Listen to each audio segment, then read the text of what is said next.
G'day and welcome to the Grow a Small Business Podcast. I'm your host, Troy Truen. Each week, we speak with an owner who has grown a business with 5 to 30 team members to something bigger. Diving into their numbers and unearthing the pain they've experienced, we explore what they did to overcome each barrier and what they would do differently from day one. Let's get into it. We'll have all the show notes and any resources mentioned in the cast on our website. With some friends, Pam and Martin bought 4,500 acres of rainforest with macadamia trees in beautiful Byron Bay in 1989. 10 years later, moved from Sydney to finally start the business. Saw no one was adding value to macadamia nuts, so launched their cereal range. Started selling in late 2000 at the Bangalow Farmers Market. They now export to 12 countries and sell all around Australia, but chose to never stock in the duopoly in Coles and Woolworths after seeing how they treated suppliers in the 90s. Pam stayed as a part-time dentist for the first few years. Martin hit the road selling. In 2003, built their own factory on the farm. Sales grew 50 to 100% in the early years, now 10 to 12% per annum. Sales grew 50 to 100% in the early years, now 10 to 12% per annum. From 2 FTE to now over 70, initially funded from their own capital, then the banks and some grants, never taken on investors, growing mainly from profits. Felt she succeeded when, gave up the part-time job as a dentist and went all in, and when they won Telstra Business Awards nationally when they had 17 FTE. Hardest thing about growing a small business is getting the finance right. What Pam would tell herself on day one of starting out is, you can do it and focus. Focus, focus, focus. Go back and listen to episode 7. Rod started a small cafe in 1984. By early 2020, grew to 45 team members across 2 award-winning restaurants, one now with 7 premium accommodation rooms above it. Welcome everyone. Today I'm interviewing Pam Brook from the lovely Brookfarm in Byron Bay, New South Wales. Thanks for your time today, Pam. Oh, pleasure. Great to be with you, Troy. Let's start off with how we know each other, a bit of a break from recent tradition. Peter, our podcast editor, did reach out to you, and I was pleasantly surprised when I saw the Calendly invite pop into my corner and it was your name, because we met about 5 years ago at the Tasmanian Whisky Week, the inaugural one, for a weekend of golf whiskey up at Ratho Farm in the Central Highlands here, about an hour out of Hobart, in the snow, wasn't it? In the snow. That's my 3 favourite things, whiskey, snow and golf. So they were combined together that weekend, and great company, and it was just a truly memorable weekend. Yeah, it was great. And I know that you and Martin had a great time, as did myself and Brett, who I'm a business partner with now in the Distillers Institute, an online training course for distillers. We've got 100 students in that. That's going really well. He was there that weekend. Yeah. Oh, so good. So many of the great people in the industry, or the entrepreneurs in the industry, were there that week. And yeah, it's a great part of it. And you and Martin were down that week, not just to sample some great whiskies and to explore Tasmanian distilling scene down here, but also it was a bit of research for you, because you then went back and you were planning to open a distillery, which is now Cape Byron Distillery, which one of your sons now heads up, doesn't he? Yes, our youngest son, Eddie Brook, heads that up. Yep. And it's a family business, but we're also, one of our partners in the business is the wonderful Jim McEwen from Islay in Scotland, who's been a world master distiller 3 times, I think now. Yeah, I've met lovely guy. He's a lovely guy. Friend. He's one of the loveliest guys in the industry. I think I met Jim years ago when I was CEO at Lark and had lunch with him, took him out to lunch at Frogmore, and just really impressed by him. And he obviously rebooted Brookladdick back in the late 90s, early 2000s. I think the movie about that whole experience. Yeah, he's an absolute legend in the industry. I think by now, I think he retired a few years ago, but formerly he was like in the industry for well over 50 years, was an international judge for 30 or 40 of those years, I think.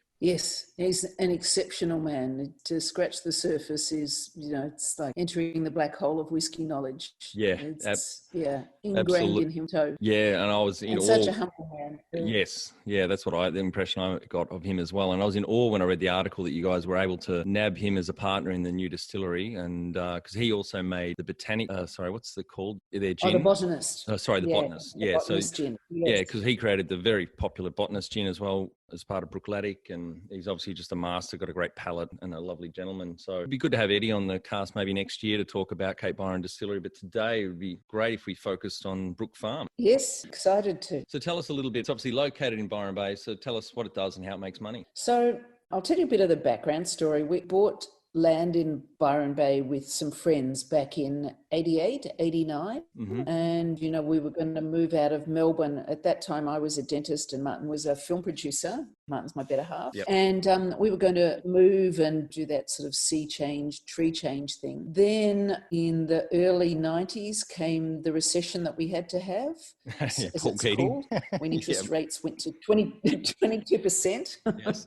I had my dad on the cast the other week and he took advantage of that. I was saying before, they put $3 million on the overnight money market to earn about $600,000 a year interest from those high interest rates. Very risky. I didn't know my dad took that many risks, but yeah, that was interesting times back there. So interesting times. It's so good to hear a story of someone who actually won out of it. Yeah. That's the upside, isn't there? There's usually an upside somewhere. Yeah. But that meant that we couldn't move up here for another 10 years because we were just struggling to keep businesses alive, keep the farm going, because we'd planted it out in 89 with 4,500 macadamia trees and the rest we'd restored with rainforest and eucalypt trees. So we would travel 3 or 4 times a year up here to visit. And in that time, we saw that no one was doing any evaluating to macadamias. Yep. And we decided that we would do that because no one else was doing it and it was such a clever idea. And, we didn't know anything about the food industry, but what could possibly go wrong?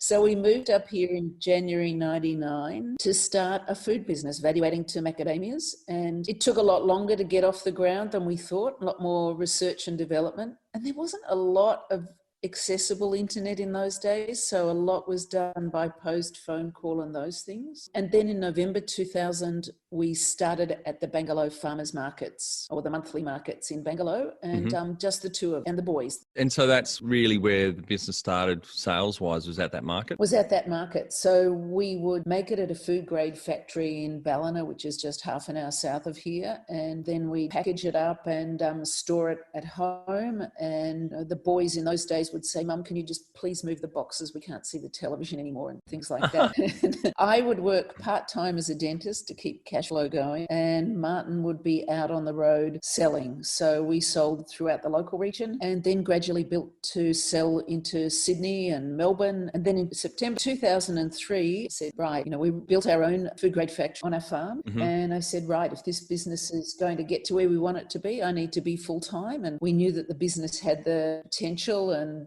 it was doing well, but if I went full-time, then it could really fly because there'd be 2 of us really involved. Right, yeah. And do you have some key numbers? But this is our 20th year. Great, congratulations, yeah. In 2000, how old were you and Martin when you decided to take the plunge? Let's see, in 99, I was 45 when we moved up here, and Martin was 49. Yep, great. And for some people, that's an older age to start a business, but we were just so excited. We thought we could do this. He had great sales and marketing skills, and I was a process and systems person. As a dentist, it's all about attention to detail. So we complement each other quite well. Yeah, it sounded like a perfect partnership. And sometimes, yes. Sometimes, it's a family business. Yeah, not when you're putting on the 14th green at Ratho in the snow.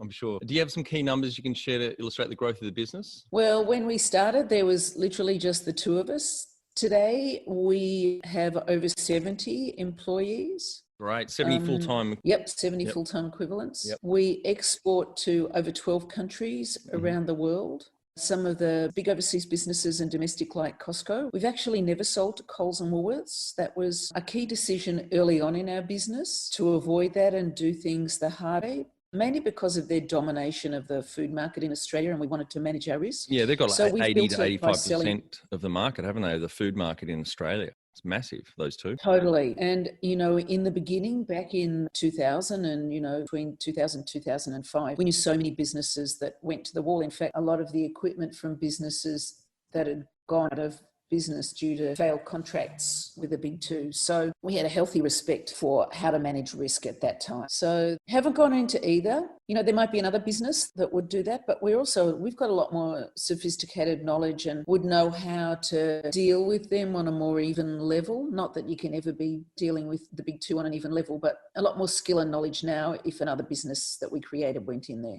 Got it. And what about, do you know the number of stores you're in now, or even percentage growth, top line over the years? In the early years, you'd grow by 50% or 100% a year, early years. And then over the last 10 years or so, we've maintained a steady 10, 12%. That's still great for a mature business. That's wonderful. Yeah. I mean, we've had some challenges along the way. We've had some years where it just stopped. You know, if you lost a major customer overseas, that would make a huge dent. But sometimes you'll learn a lot more from those challenging times than you do from the times when everything's going well. Takes your comfort zone up. Yeah. As I like to say in the mentoring I've done, one...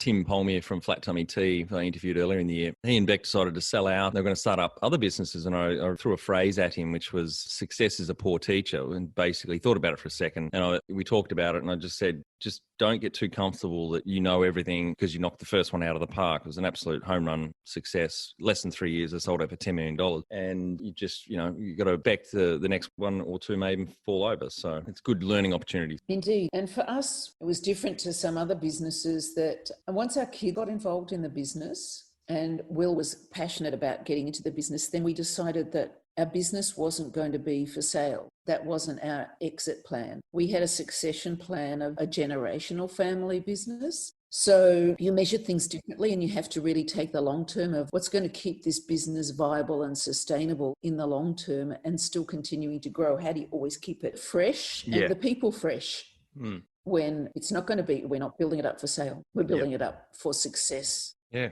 Great. When was the moment you felt like you'd succeeded? I think the moment that we felt we succeeded goes way back to the fact that we decided that it wasn't such a big risk for me to give up what I was doing and go into the business. Yep. And then every time you succeed, like there's been so many things to celebrate over the years. You know, when you produce a new product that people love, when you go into a new country and do it well, when you get great feedback. I think when we've expanded our manufacturing operations and really streamlined, that's been a huge success because it makes such a difference to our viability and just the bottom line that now all of a sudden you set yourself up for the next level. I mean, like you can measure success in some ways. We won the Telstra Business of the Year in 2007. Is that nationally or? Yeah, that was nationally. Wow, no, congratulations. That was nationally. That's huge.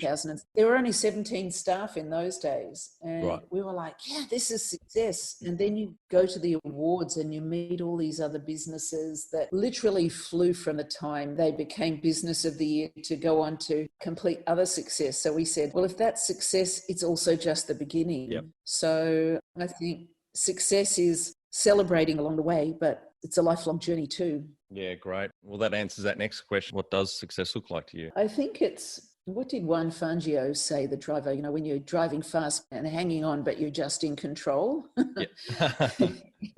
Driving a racing car or something like that. In a way, it's a little like that in that you've got control, but things are flying is a great thing. But it's also success is when you get all those bits and pieces in place that you've been grappling with, where it's like herding cats and suddenly get your systems and things right and solve the problems that you've had. And you manage to pull them all under control for a while. Then the car takes off again and all of a sudden you've got a whole different set of challenges to get under control. I think it's making sure that you really understand what's making it tick. That's a really great feeling of success when that happens. I agree. I'm wired that way as well. Number one thing you'd recommend to marketing a fast-growing business? I think marketing a fast-growing business, for us in the food industry, it's about the brand and the genuineness of our story. I think with marketing, for us, it's always been genuine marketing, as in it's a brand that comes from the heart and our story comes from the heart. Yep. So that's really important for us. And in this day and age, social media and all of those things are really important, but living your brand and getting that out to consumers so that they live your brand too. And every time they touch your brand or anyone in your business outside, whether it's a supplier, whether it's someone you sell to like a retailer, or whether it's a consumer, if they touch your brand and it's successful for them and it makes a difference to them, that's, I think, one of the key things of marketing a brand. Yeah. Then it's all about how you look to people on the shelves and all of that, but it's you touch people in your journey, that it's a positive experience that's really important, because then you shore up your supply lines, you've got consumers who are faithful to you and will come back to you if they stray, and you're really looking for You measure that loyalty, don't you, with something like Net Promoter Score? What kind of scores are you getting? Yeah, so Clinton, who heads up our marketing, he came from the sports industry and he brought that with him, the Net Promoter Score. He loves that. So our brand and our shopping experience, or they score about 9.1 on the NPS and on the Net Promoter Score. And they measure that regularly. I think monthly we review that. And that's really important that we have that in the shopping experience to customers, that great turnaround and service, and also as a brand, how we're perceived. Yeah, that's a wonderful number. So, achievement.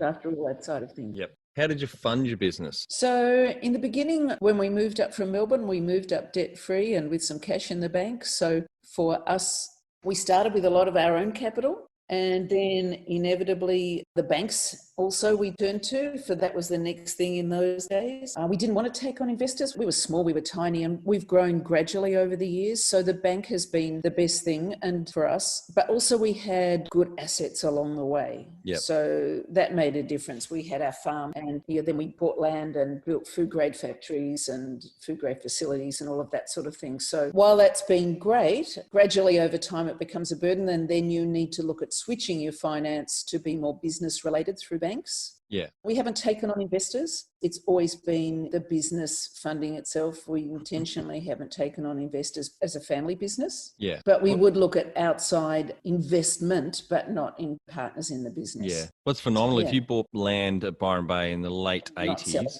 41 years ago, that land would have been such good value back then. Yeah, that would have placed you very well. It was a very strong balance sheet. Yeah. In fact, we bought the land sight unseen at the time. You couldn't even see it over the internet because the internet was literally invented in 1989 in CERN in Switzerland by Tim Berners-Lee. So it's not like you could view it online. Yeah. What about grants? Did you get any grants? We've had a few grants over the years with Brookfarm. Grants have been very hard to come by, but when we have got them, they've been of great support to us. But export market development grants have been great. We've used those to the maximum for going into export markets. That really drove our early years of export. Yep. And R&D grants we've used along the way as well. Yep. So those things that are more accessible, but the export market development grant was a great one. That got us into the USA and to the UK and Europe early on. Yeah, wonderful. And if you were to start up today with plenty of funding, would you go into your industry? Definitely. Yeah. I love the food industry. But I'd also go into other things as well. As you have with the food distillery. Industry touches so many other things, but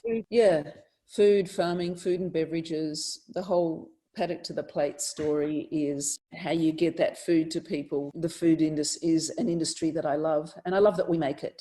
I love manufacture. I love that side of things too. Can you outline the most stressful point in your small business growth journey so our audience can learn from it? I think when we lost, we were really flying. We talked earlier in the interview about success and, not getting too comfortable. Mm-hmm. And we had great success with an overseas export, but it was with one large customer. Yep. And then we lost that customer. That really set back our exports by probably up to 50%. So that was massive. Huge for us. And so stressful, yes, but it taught us really importantly about not to be complacent and never take anything for granted. And particularly keeping your eyes on the number and the stats, because sometimes when things are going really well, you're like, yeah, we can take more people on. Yeah, we can do this. Yeah, we can do that. And you just trust that the money will still continue to come in. Yeah. Whereas focusing on what does the business really need and to strategically grow, that's what we really learned out of that. We really refocused back on what we actually needed and what was core to our business and what we didn't need, what we'd overspent on. So we really managed to cut back a lot in that time. And then also we brought in a lot of really good expertise. We hired well, we changed some staff around and made sure that we got people who were really well aligned with us and really had that same drive. You need a lot of drive to get out of a hole when you've fallen into one, and you have to have the right people with you to do that have that same energy, I guess. Oh, definitely. People are so important. We'll talk about that in a minute, but what area in business do you feel you've had to work on the most to add the greatest value? I think sales and distribution is always one of the most challenging parts in the food industry. Mm-hmm. When you're looking at the big two taking over 80%, and we're dealing with the rest of the 20%. Plus then to establish a premium brand, sales and distribution and getting distribution partners right and really working with them well. Once you've got a distributor, you don't just say, there you go. You really have to work with them as partners because they'll work really well with you if you work really well with them, if you've chosen the right ones. Yeah. And I think analytics knowing our numbers of every aspect of our business is the other thing that we really worked on the most. Yep. Understanding every facet of our business, just the cost of production of every unit and what's realistic. Don't take a pie in the sky thing. Oh, we can get to this. Yeah, we can get to this. So we'll price it differently. When you might not get there because there's a human factor or a machine factor you have to take into account. Yeah. And what have you enjoyed least about managing the fast growth? I'm a person that likes to get involved in lots of things. So sometimes it take you over too much. Yep. That's you have to refocus and keep yourself balanced, I think. Yeah, I agree. So it's probably a battle with yourself when you're enjoying something the least is why. And say, why am I not enjoying this? Rather than blaming other things, look to yourself. If you're blaming everybody else, you usually have to look to yourself to understand why, and then you can work it out from there. Yeah, that's very good advice. I think that self-reflection is a really important time. Yeah. And what do you love most about growing a small business? I love the people and seeing the difference that a career and what you do makes to other people, whether it's the people who work with us. Our very first employee, when she started with us, she lived in a caravan. And then by the time she left us, she owned her own house. Oh, wonderful. And that was way back in 2000. But then it's the difference that you make to people now. In the regions, it's really important to community, the work that we do and our business. It connects to community on every level. And so creating jobs, building the economy of the region, putting out good cultural messages and connecting with people is... Yeah, I love being part of the community where we live, and I love making a difference to all the people that we work with. So it's the people, it's the jobs, it's making great food. I love the food we make. I love it. Great. And what's been the biggest mindset shift in your business growth journey? I think the mindset shift was probably that focus of, when you start as just the two of you, the mindset shift you have to do is to hire people who are smarter than you at what they do, and understand them and trust them appropriately, but manage them well too. Yeah. So that was a big learning curve for me along the way. When you start, there's just the two of you. It's a lot about control, and you can't control everything. You have to trust your team, and you have to hire a great team. And also when it's time for you to step aside or take a different direction, it's important that to be able to let that go and trust that the people that come along to take over tasks that you were doing. Yep. That's really important. So that's a mindset change of making sure you've done it right, but trusting and letting go as well. Yeah. One of the greatest mindset shifts for us also when we experienced, some tough times is we said, we've got all this amazing equipment that we've invested in to make great products and for growth. So one of the things we've started to do as well to help us build capacity is we've started doing contract manufacturing for select food producers.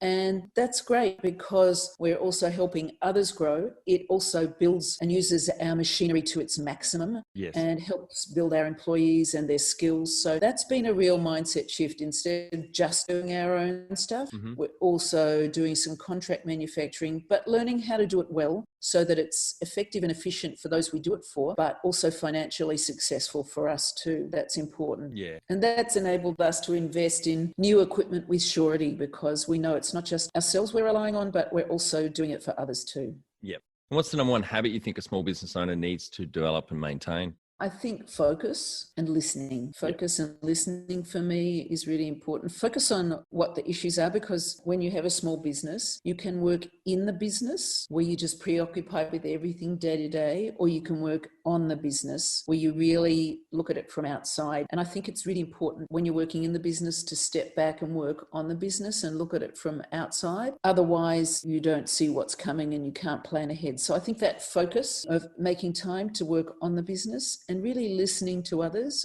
I'm a great believer in networking with a lot of other business people and just talking through issues, or every time you meet someone, there's often a pearl or got great supports and people to discuss things with, and just great collaborations that can happen by mixing with others. So don't be an island is really important. Do you love talking small business growth with other owners? We have a vibrant online community from many industries around the world. Plus, we regularly add new tools and resources for community members and host 2 webinars a month to help you grow your small business. growsmallbusiness.com.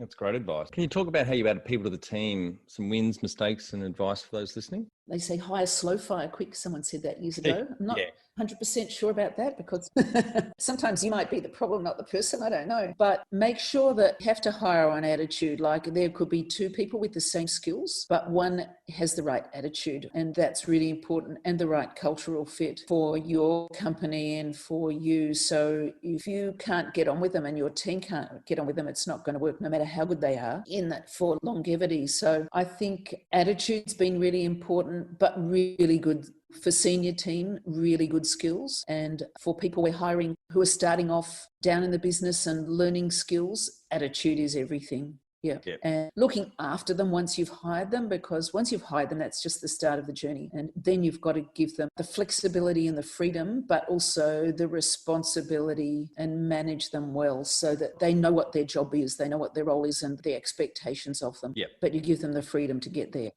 I totally agree with that. And what are some things you'd recommend to building a sustainable and kick-ass culture to help with the growth? I think I'm part of a regional food group called Northern Rivers Food, and philosophy is, connect, develop and celebrate. And I think that's how maybe you do that within a business too. You've got to connect with your people. You've really got to develop them, and you've got to develop the business. And you've got to connect with people outside your industry as well and throughout your industry. You've got to really work on developing that and celebrate and tell the story. Don't hide the light under a bush is what they say, something like that. I forget what exactly how that goes, but be proud of what you've done. Don't think, oh, I'm not good enough. Toot your trumpet. It's really important, because it'll make the team proud of the business they work for, but also for us, sustainable as well. We look very much at everything that we do. So running a farm, we want to make sure that our farm is around and celebrated 100 years from now, and we'd like our business to be the same. So what do we do to be here for the longevity? And we want to make sure that we're building a business that it's not just on focusing on trends, it's focusing on things that will make a difference to people's daily lives when they buy food, and that they are wanting to be with us for a long time. So we have to lead with innovation as well there too. But connect, develop and celebrate would be key things for me. And to touch on the products you make, it's like muesli bars, baby cereal, porridge and nut mixes, etc.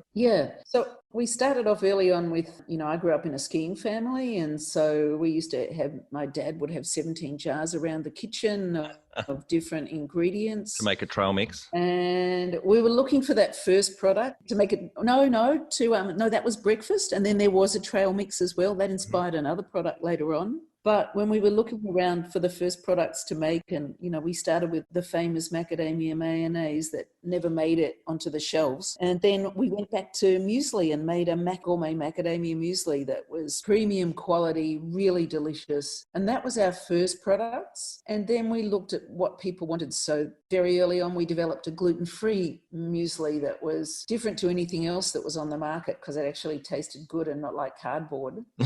Then we've gone on with a whole range of things, like our adventure mixes and our Brothers Blend mixes were based around trail mixes. We made bars for healthy snacking. We've done a whole lot of things for people who have to go on sugar-free diets, come up with ketogenic food products, which was one I developed for a friend who had to go on a ketogenic diet. And I went on it with her, and I said, after 3 days of bacon and eggs, I said, I'm going to make you something. I can't live like this. So I developed a ketogenic granola for her that was sugar-free. And and she's still alive today. They gave her 3 months to live at that time, so that was pretty good. That was 8 years ago. Fantastic. So that was and recently the baby foods came about, because it wasn't just to do baby food, but these days there's a huge number of children who develop food allergies, and one of the key messages that the pediatricians give is that it's really important to introduce the common food allergens between the age of 6 and 12 months to help kids prevent them developing food allergies. So no one else in the baby food industry was adding any allergens. Everything was free from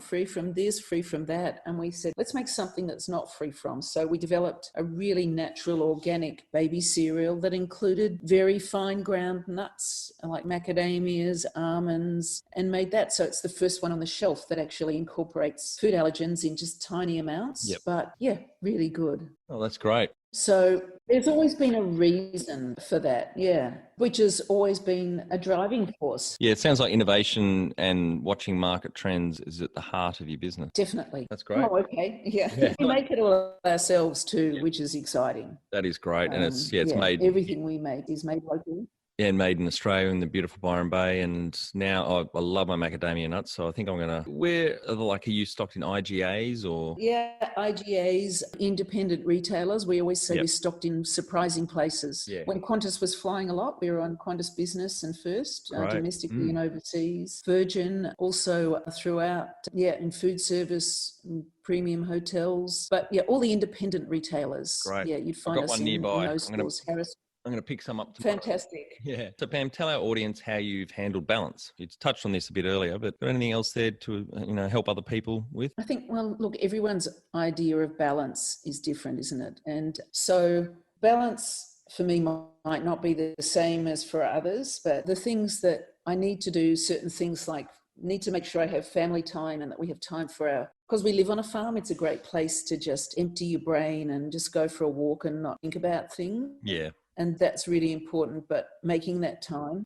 going skiing every year is pretty important. I've done that since the age of 3, so that grounds me. But I started skiing age 4, Mount Buller. Grew up on. Yeah. So I only ski black runs now. Was Mount Buller your mountain? No, Hotham was my mountain. Right. And went there from an early age. And I ski in Canada a lot now. Wow. Yeah, out in the wilderness areas. And I just love the quiet silence that comes with it. Yeah, it's beautiful. I think for balance, just making sure that, when the mind is buzzing and you can't sleep, your body's telling you that you haven't got balance. So family and making time for family, like, in this time of COVID, we tend to reflect a little. And if you've got your health, you might lose everything else, whatever. But if you've got your health and you've got your family, that's pretty special. So I think you have to come right back to what's really important and make sure you don't forget that. But then keeping the balance, keeping fit. I mean, if you're in business, I think you just have to keep fit. That's always been, my brain works when I'm fit. So I will exercise 5 days of the week at least, even if it's just a really long walk or whatever. But otherwise, It's great, Pam. It's important to do, and it enriches your life. Yes. And makes you, you want to be here for as long as possible, don't we? Oh, we do, enjoy it. How much professional development did you invest in yourself over the years? Books, podcasts, courses, training, conferences, events? I think because I was a dentist in the past, that was ingrained in me early on to always continuous study. So particularly as our business grew, sometimes there was a lot of knowledge that I didn't have. And, you can get people coming to give you lots of advice, as we call consultants sometimes. Yep. And I went off and I did my MBA because sometimes I didn't understand the advice that my accountant was giving me or my lawyer was giving me. Yep. And I thought, I really need to understand. I'm going to listen to their advice, but I want to make sure I really know what they're talking about. So I did do my MBA along the way, but I read a lot. I read things like the Harvard Business Review and things like that along the way, but also just lots of other books that are outside business that contribute to your business brain or your business thinking or just your thought. Yeah. So always gone to lots of conferences and courses and those sort of things. And now I'm part of Northern Rivers Food, which we started with a whole group of other local businesses in 2012. And so we're always getting together with other food businesses to network and collaborate. That's great. And that would happen probably on a monthly basis minimum. Yeah. So building those business networks, that's like a fast track MBA in itself. Yeah, totally agree. It's probably more effective sometimes. What about mentors or coaches? Have you had any along the way? Any good experiences with them? I've got some great mentors and friends locally who've been in other businesses and that I just wise heads in different areas. A good friend, Jamie at Stone and Wood, is just got a great strategic brain, and we often nut out problems together. That's one of my favourite beers in Australia, the Pacific Ale. It's got some great. Yeah, wonderful beer, wonderful company, and a very good employee-centric attitude. Their employee share scheme, and they've vowed never to sell out to the big players. I'm a big fan of Stone and Wood on many levels, not just the beer. Yeah, no, the lads who started that, Brad, Jamie and Ross, are still really good friends, and we would network with them regularly. And in fact, when they first started their business, we used to rent them at the Brookfarm boardroom for a slab of beer. That was the rental charge. They had their board meetings. So I think our business has grown with lots of other businesses in the area. And so other mentors might be, some people in finance or some people in different areas, but mainly locally with the mentors. And my dad, when he was alive, he was a great mentor as well. Yeah. He was in the rag trade for a long time and just had a great approach to business. And so I learnt a lot from that growing up. That's good. Martin's an excellent counterfoil to me as well. So, we as partners in business, we've always tossed a problem around together. And I think together that's provided the real balance in the business. Yeah, right. And do you have a board of directors or advisors at the moment? We have a family board. So that's Martin, myself, and the two boys who, well, they're not boys anymore. They're men now. They're 33 and 30. So, yeah. But they're always your kids, aren't they?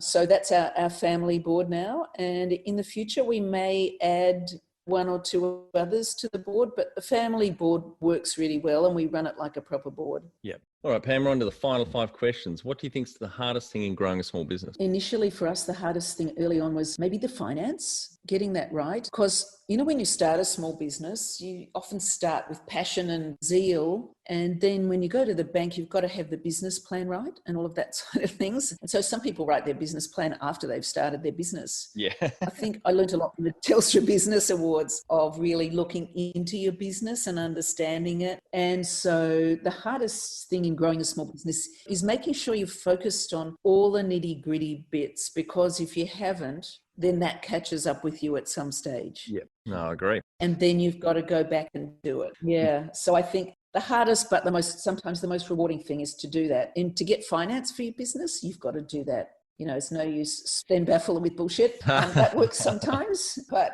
doesn't do it with banks. It did for Alan Bond, didn't it? But it did for Alan Bond. What's the favourite business book which has helped you the most? There's been so many along the way. The one that's probably transformed my thinking is not a business book. It's a book called Cry of the Reed Warbler by Charles Massey, and it's about environment and regenerative farming. So it's all about, for this planet to survive and thrive and for our next generation to live a life that will be livable and they'll enjoy, we really have to get our food systems right. Yep. So for me in the food industry, making ethical decisions from the paddock to the plate is really important. So that starts with how we grow, but then it makes you think about all the ways we sell and the sort of products that we produce. So I'd really recommend that. It's a really readable book, and it's a great book on the story of Australian agriculture, but also tells you the story of the world food industry and agriculture. And, every time people buy a piece of food or, make a shopping choice, they're making a choice that will influence the future of our planet and the way we live. So I think it's really important to understand that. So that goes core to our business in everything we do. So it's probably made the most profound difference to me. It's a great read too. Yeah, good. Any great podcasts or online learning tools you use for your own professional development? I think early on I used the TED Talks quite a bit. They were great. Simon Sinek Why, that's really good. And, we were talking earlier about what makes a difference to a business and your employees is if everyone's on board with the why. If they're all on board with that. So Simon Sinek definitely. And there's often so many good TED Talks up that you feel unrelated to business, but then you take something from them and relate it back. So I think in terms of podcasts, yes, business podcasts, but also follow broadly. I love the Health Report with Norman Swan. I read a lot. There's Genius Talks by Max Lagavere and a whole lot of things, which is about food. He gets a bit extreme at times, but it's just what's out there and what's trending. Yeah. Keeping the mind broad, but business focus, but then looking widely. Yeah. And one tool you'd recommend to help grow a small business? Collaborate with others. Some people think that it's a sign of weakness to share a problem. You'll find that others will be really keen to help. Don't listen to the ones who don't give you constructive advice, constructive criticism. Listen to the ones that will help build a network. Don't be an island. I think that's the most important thing. And that means within your business and outside your business. Finally, my favourite question, what would you tell yourself on day one of starting out? You can do it as well, but focus. Focus. That's Don't, focus on know what you wanted to achieve at the start and stay focused on that. You can get diverted by all these other things. So eyes on the prize of what you set out to achieve in the beginning, and always keep eyes on the prize as to, am I getting there? Is that what I set out to do? Are we on track? Yep. And assess that every week and review and reflect on your successes and your failures. Yeah. Well, thanks for your time today, Pam. Really enjoyed the chat, and I think the audience will get a shitload of value out of that and hearing your journey. And congratulations to you and Martin and the boys as well, all the men now. I think it's a phenomenal success story, and you've got a really good attitude to business and people and the environment and looking after the planet. Oh, great to talk to you, Troy. Yeah, no, really enjoyed it. And I look forward to our next dram while we're putting at Ratho Farm in the snow, if you make it down 1 year. Otherwise, I'll see you in Byron Bay sometime. Yes, otherwise we could have a game of golf on Mount Buller maybe some stage, you know. Yeah, that's it. Great. Thanks, Pam. Okay, thanks, Troy. That's it. Thanks for listening. Please leave a review in iTunes or whatever platform you listen to us on. It means more small business owners will find our cast and help people with their business growth journey. Go back and listen to episode 7. Rod started a small cafe in 1984. By early 2020, grew to 45 team members across 2 award-winning restaurants, one now with 7 premium accommodation rooms above it.